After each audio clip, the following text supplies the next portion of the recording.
Hello friends, this is a lecture preparation for September 23rd, 2018. This will be for the 25th Sunday in Ordinary Time, and with me is Lily Murray and Bob Kane again, and we're going to help you to prepare for the readings coming up. And I will take the first one, that being from the Book of Wisdom, at the bottom of page 258.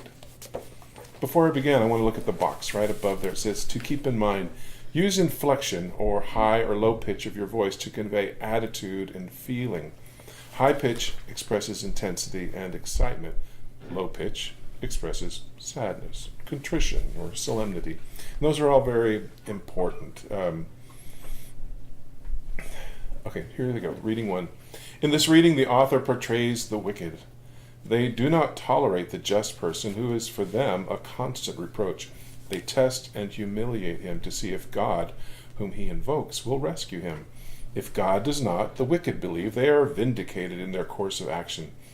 The ironic expressions of the wicked are echoed in the insults of the leaders and officials against Jesus on the cross.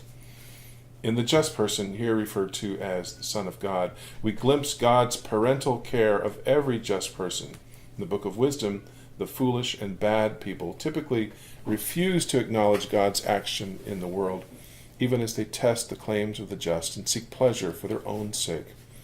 Their sarcastic note in their speech is obvious, for they do not believe the just person has any grounds for trust in God's protection. So this is an exhortatory reading. At the side notes, don't be afraid to sound nasty and vengeful. That's what this text demands. If you proclaim with a flat, indifferent tone, you make it almost impossible for your assembly to understand the reading. They admonish us to keep your energy up throughout, but vary your tone, pace, and volume. There's a place where it says lower your volume to convey collusion. You might suggest wicked delights at your plans. So you're talking along, it's as if you were going to whisper, like you only want a few people to hear. Let us see if his words are true. We don't want everyone to hear. And then later it says this is sarcasm. For if the just one be the Son of God, well, God will defend him. So they're being sarcastic about it, and they're really angry because whoever this is that they're talking about challenges them, and then they mock him with the words gentleness and patience, that we may have proof of his gentleness, as if they're rolling their eyes, and patience. We've had enough of this patience and gentleness stuff. So I do want to.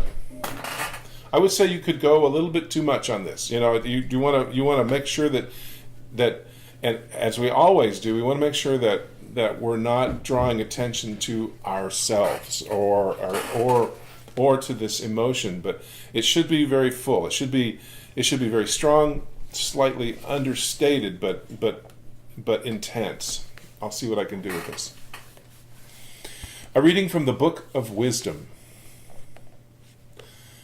The wicked say, "Let us beset the just one, because he is obnoxious to us. He sets himself against our doings, reproaches us for transgressions of the law, and charges us with violations of our training. Let us see whether his words be true. Let us find out what will happen to him. For if the just one be the Son of God, God will defend him and deliver him from the hand of his foes. With revilement and torture, let us put the just one to the test, that we may prove his gentleness and try his patience. Let us condemn him to a shameful death, for according to his own words, God will take care of him."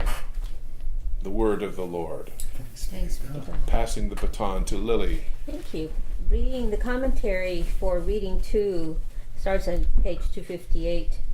James contrasts the qualities of the wise person with the defects of earthbound wisdom. He addresses the discord among Christians that make the common life difficult and enumerates the principal causes, the passions of greed and envy, and later he will add this disordered love of worldly things, pride and arrogance that breeds bad talk, verses 4 through 12. In the verse following the today's reading, James calls the unwise adulterers, not referring to interpersonal adultery, but to the disordered love of worldly goods that issues in infidelity to God. Christian wisdom is reflected in the community. It means living in sync with God's plan. Group conflict, the result of envy and selfishness, disrupts wisdom, and wisdom shows itself as pure, peaceful, gentle, tolerant, merciful, constant, and sincere in the quest for truth. Such qualities characterize the believer's life and the healthy community. This is, on the side comments, this is a didactic greeting. Sincerely urge your assembly to forsake selfishness and seek peace. And take your time and contrast jealousy and selfishness with wisdom and peace.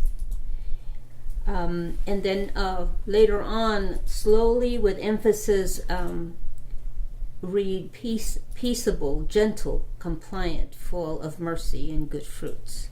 So here we go. A reading from the letter of St. James. Beloved, where jealousy and selfish ambition exist, there is disorder and every foul practice.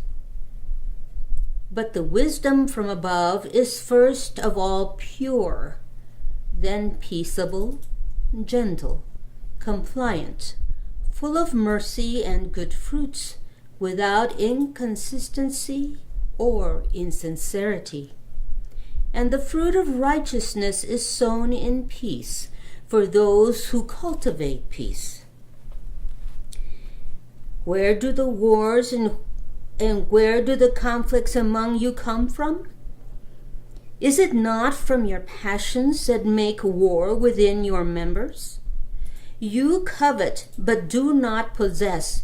You kill and envy, but you cannot obtain. You fight and wage war. You do not possess because you do not ask. You ask, but do not receive, because you ask wrongly to spend it on your own passions. Word of the Lord. Thanks be to God. Thanks, Lord. Strong reading. Bob? I have the Gospel from Mark. At the bottom on page 259, I'm going to just pick up a few important points because it's a very long commentary. Jesus seeks solitude to instruct the disciples about what awaits them in Jerusalem. Here he teaches the disciples about the Christian community's exercise of authority, not as one who lords over others, but as one who serves. This is followed by teaching about discipleship. The first part concerns humility and the true meaning of greatness. The disciples' failure to comprehend reflects one of Mark's themes as he unfolds their portrait. And then Mark illustrates the inversion of these roles with the saying about the child. Children in the ancient world were not as highly valued as they are in contemporary Western society. They had a lowly status. Jesus presents the child as an example of what the disciples are to strive for. As servants, they are to be attentive even to the least esteemed of society, the children. Thus they serve Jesus and, by implication, God himself. This is a narrative reading. Jesus repeats his message that he must suffer. Keep his tone gentle. He understands how difficult it is for his disciples and us to hear this. A reading from the Holy Gospel according to Mark. Jesus and his disciples left from there and began a journey through Galilee. but he did not wish anyone to know about it. He was teaching his disciples and telling them, "The Son of Man is to be handed over to men, and they will kill him, and 3 days after his death, the Son of Man will rise." But they did not understand the saying, and they were afraid to question him.